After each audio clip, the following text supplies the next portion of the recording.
Hi, everybody, and welcome to Big Joe's Journal. My name is Joe Tilden, and I am the host of this program. And this is show number 922. Well, we're into the second week of May, and the weather doesn't feel like May weather, does it? The evenings are cold, and it's sort of like late March, early April. So somehow or another, the calendar is running a little bit ahead of what Mother Nature is doing.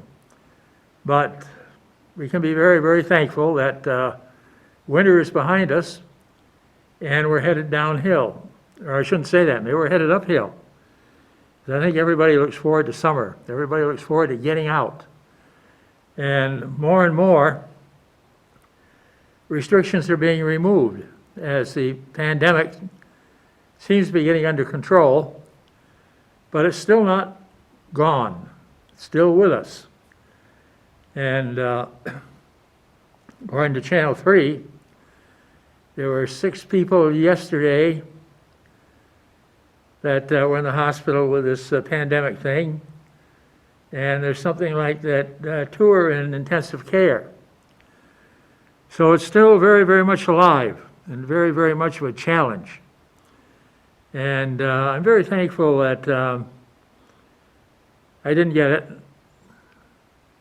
And I've had my 2 shots, Pfizer vaccine, administered by the Rutland Hospital here. And they did an excellent job, handling that. Shot 1, of course, given at the hospital.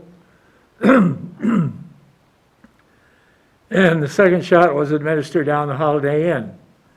They had a lot more room there. It will spread things out a little bit. But it came off like clockwork. And I think probably it's going to be like the flu shot. You're going to have to get a booster every year to stay ahead of it.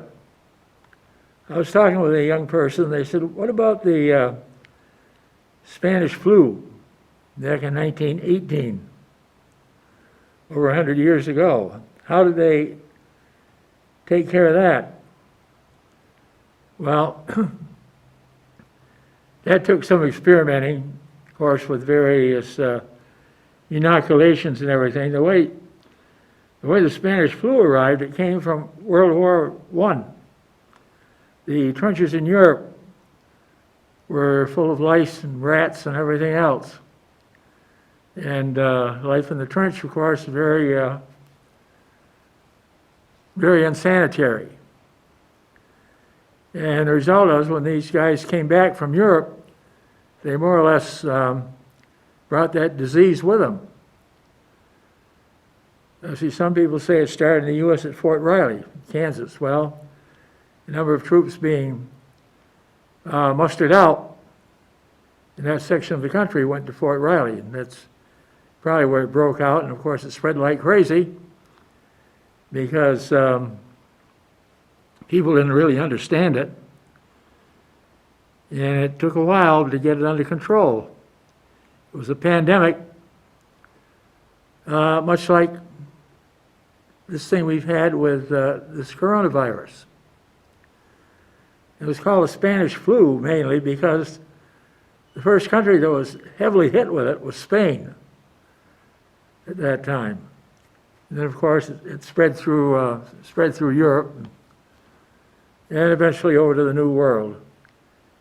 And once again, medical science came up with a vaccine.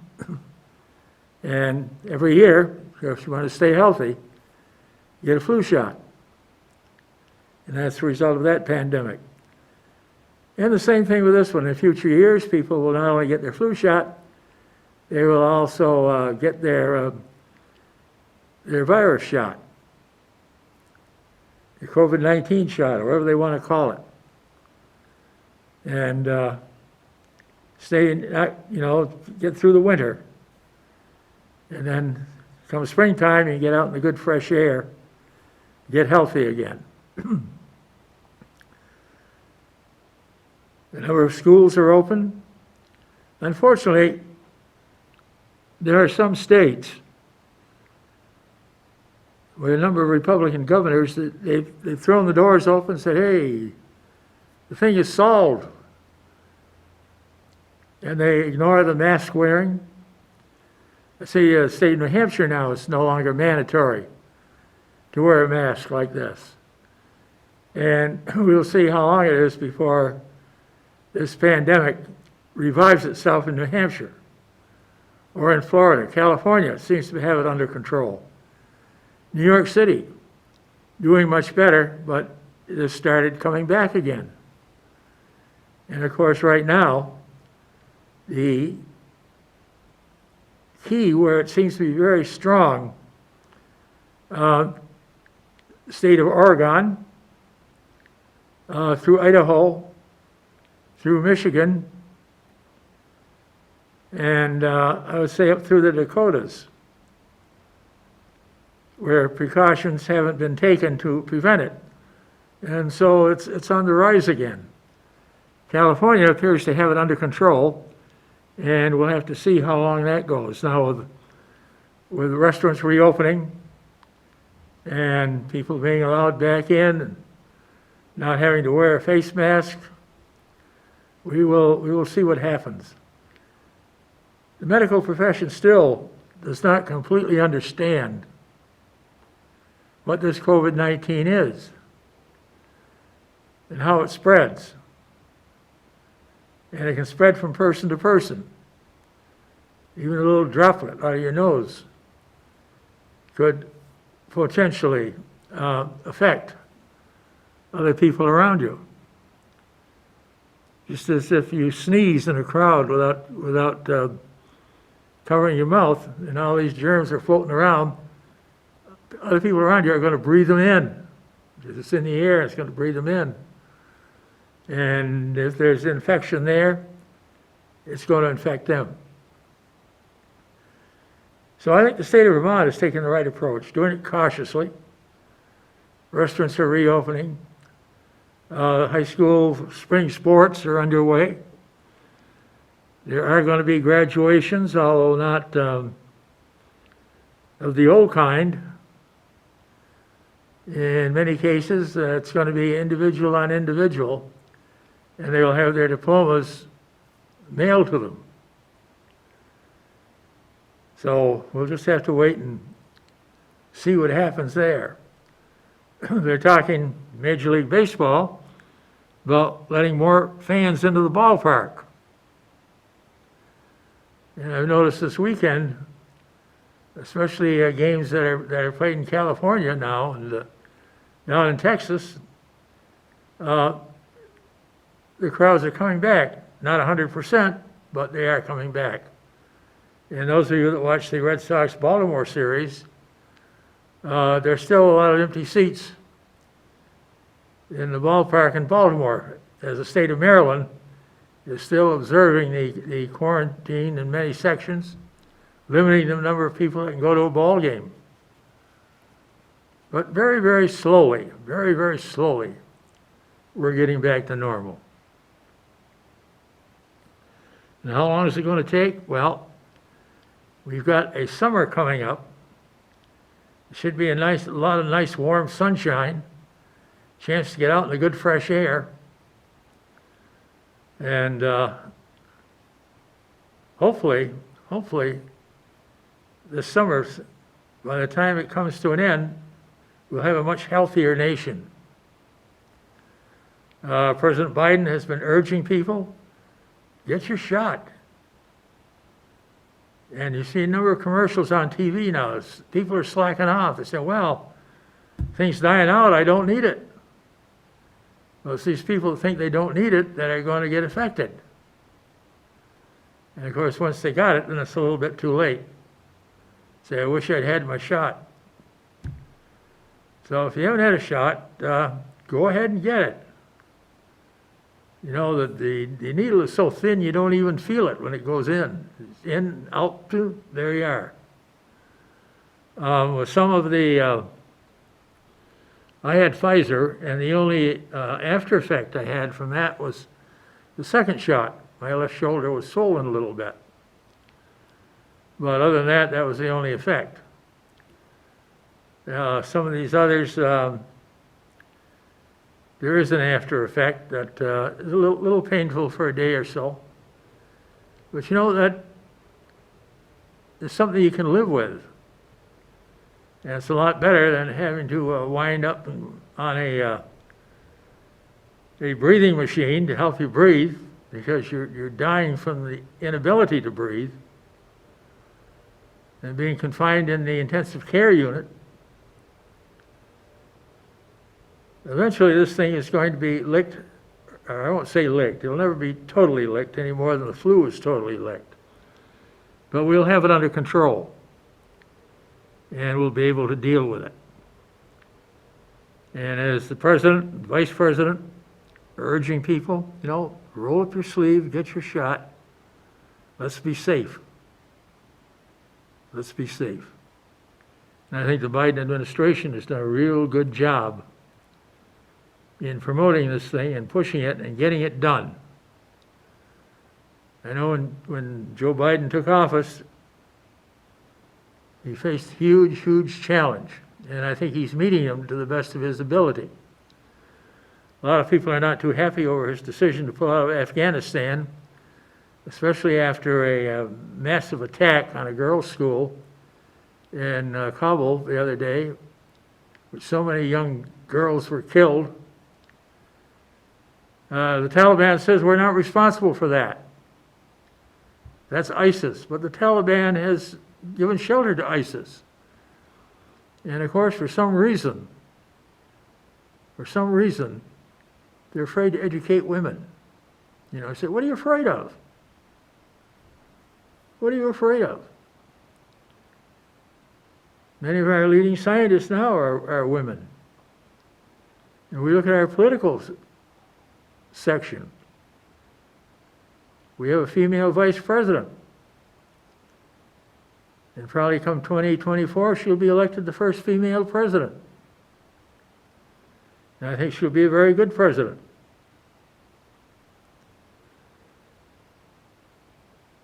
Very, very important that we educate both male and female. You know, the old days of male supremacy are over. Whether you want to agree with that or not. But in 1920, when women finally got the right to vote, that was long overdue. The right to vote, the right to hold public office, the right to own property, virtually the right to be their own person. And a number of people had problems with that. Passing the 19th Amendment, one of the states that did not vote to pass it was Vermont. Governor Clement lived here in Rutland, down where the College of St. Joe is, the old Clement estate. And the Clement Mansion sits up there on the hill, on the campus of the former College of St. Joseph. He was the governor at that time, and he did not believe in equal rights for women. And when he came to Vermont to approve that amendment, Vermont was one of the 12 states that voted it down. 48 states at that time, it was approved by 36. And the last state to approve it and put it over the top was the state of Tennessee. So we're seeing as the rest of the world is having, I won't say the rest of the world, but certain sections of the world are having trouble accepting the equality of women. Saudi Arabia, for example, one of the most oppressive regimes in the history of the world. The women that defied Saudi authorities drove a car, but she gets 6 years in prison, something like that. And yet we look at Saudi Arabia and say, well, they're our ally. We seem to forget that Osama bin Laden came from Saudi Arabia. And that bin Laden and his little scheme was funded by Saudi Arabia. We overlooked that. And big business wanted us to overlook it, especially big oil, because they had vested interests in Saudi Arabia. And instead we attacked Iraq and left that part of the world in the shambles that it's in now. Did President Biden do the right thing in saying we're going to pull out of Afghanistan? Of course. Been there 20 years. And it's up to the Afghans now, if they want to defend their nation, and they're so very concerned, if you want your country, you got to fight for it. And we've done their fighting for them. You look at the casualties we've taken in our own military, fighting in Afghanistan. And it's a war we're not going to win. There's not going to be any winner.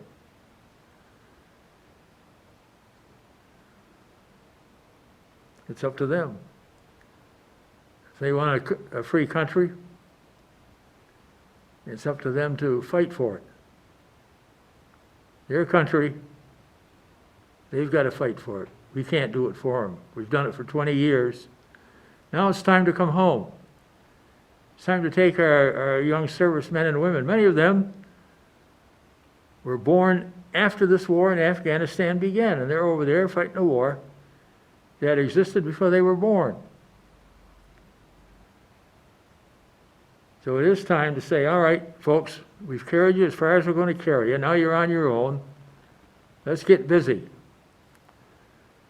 Well, there may be some restraints on the Taliban. For example, Iran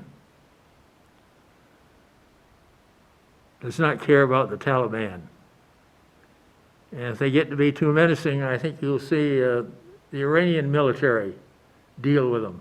But that is their problem, not ours.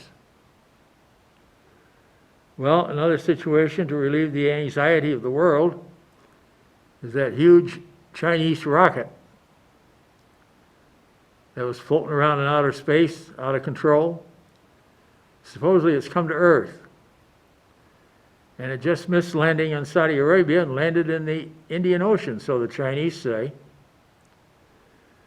As far as I know, the U.S. has not confirmed that yet. They've confirmed that it's down, but where it landed, they haven't definitely said. China says in the Indian Ocean, just off the southeast coast of Saudi Arabia. It just barely missed landing in the middle of Saudi Arabia. Well, a missile like that could land anywhere, a rogue missile. Could land right here in peaceful Vermont. At least we call ourselves peaceful Vermont. So the world is becoming more and more dangerous as more and more aggressive nations learn the art of space travel and launching rockets. They can go around the world. China now is putting a space station similar to the one that we have been sharing with Russia. And we'll see how that goes. Or if that's going to come floating down to Earth again. The thing is, when it gets back in the atmosphere, it could burn up. But there's no guarantee on any of that.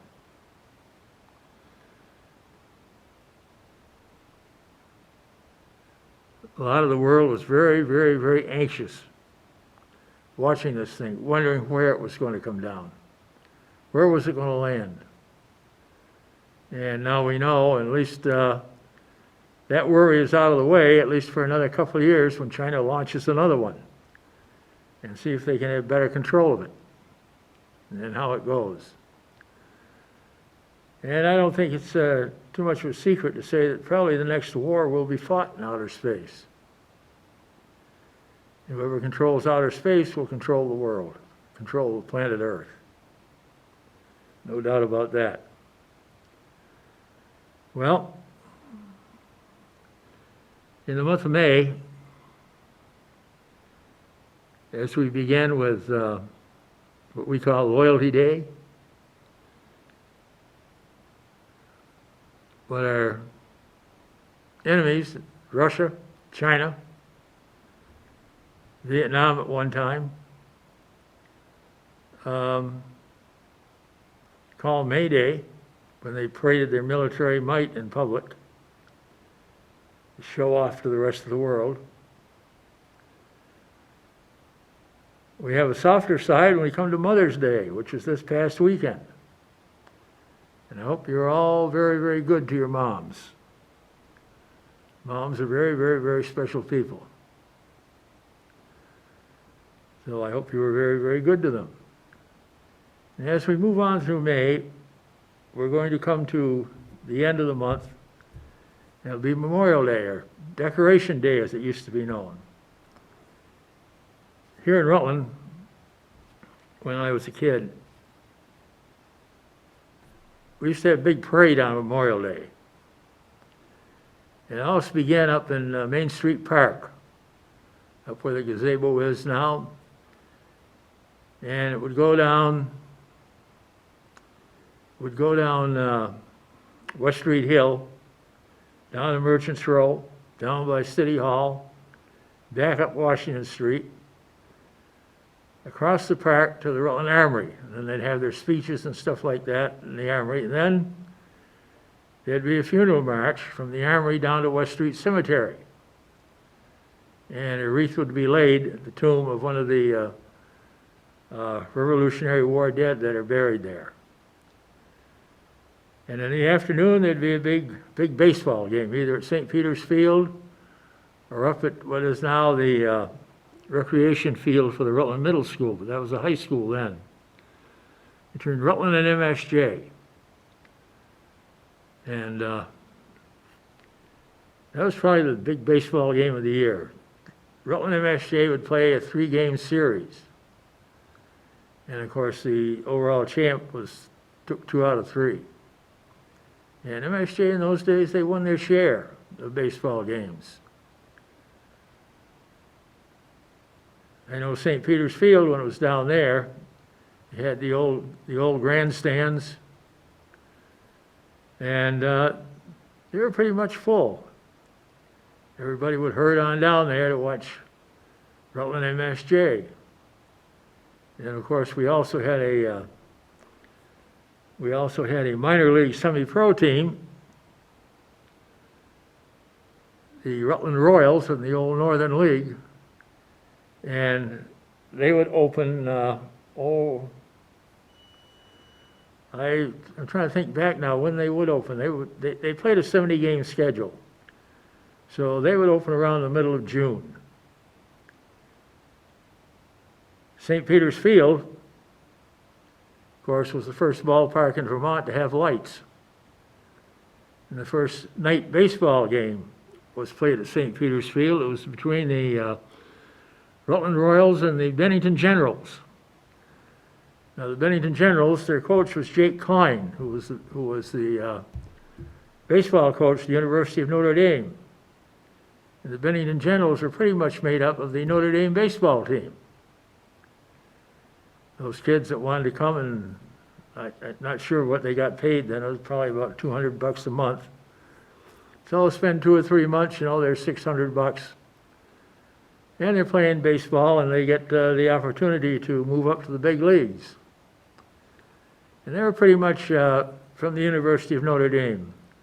Rutland, on the other hand, most of our players came from around New York City, from Manhattan College, Fordham, NYU,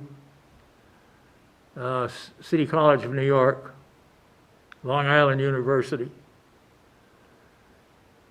and also a number of outstanding high school players. And that first game, it was Saturday night, it always opened on a Saturday, and it was a big day of celebration in Rutland when the Northern League opened.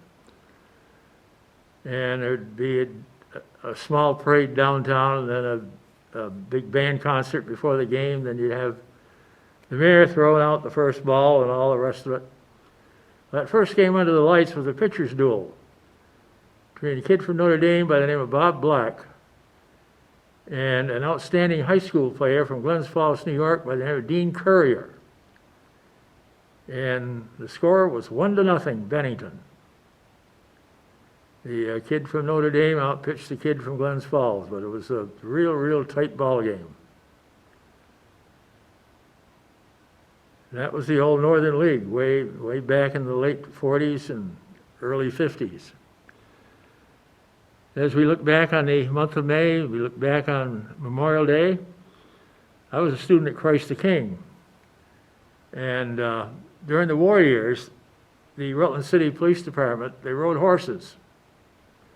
And you always had 4 horses leading the parade. And I remember the holy nuns used to tell us to watch where we were walking,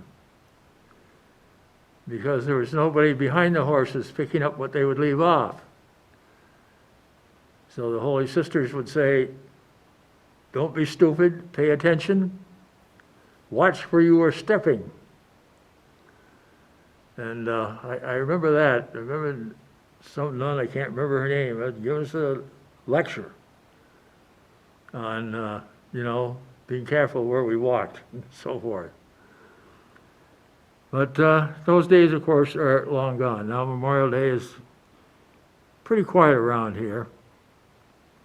In the old days, the big thing on Memorial Day was the Indianapolis 500. And now that is usually run on the Saturday or Sunday before Memorial Day. And Memorial Day this year, incidentally, comes on the 31st of May, the last Monday in May. And it was regarded in those days as the first big holiday of summer. You had Memorial Day, then you had July 4th. And on July 4th, there used to be a big festival up in the Main Street Park. They have all kinds of games and stuff like that up there, and band concerts and everything else. And then, of course, Labor Day, the Great Rutland Fair. And in those days, it was great. It always began on Labor Day, ran 6 days. And Labor Day, you could always count on about attendance of between 30 to 40,000 people. Everybody came out to the fair. Of course, you have to remember in those days, we didn't have TV. And the fair was your entertainment. That's where you saw vaudeville and all the things now we sort of take for granted on television. So people would flock out. The entertainment on the track was horse racing, the sulky, the standardbred. And we had some great horses here at the fair in those days. Billy Direct, who set a world record for pacers. I think he went the mile in 1:55, if I recall it. And speaking of horse racing, those of you that saw the Kentucky Derby, there's some question about who won the Derby. The winning horse was checked out and found to contain an illegal drug, a performance-enhancing drug. And that is going to be checked on again and determined if the tests were accurate. The horse's trainer, Bob Baffert, one of the great trainers in the thoroughbred industry, says it's a mistake on the part of the examiners. But Bob Baffert has been known to try to tip things in his odds before.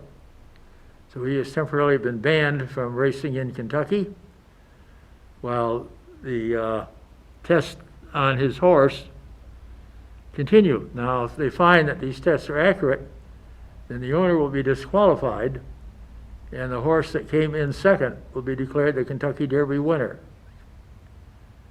And of course, speaking of the Triple Crown, race number 2 at Pimlico in Maryland, the Preakness, is coming up this Saturday. With that, May Almighty God and His infinite wisdom continue to bless these United States of America. God love you. God bless America. And we'll see you all next week.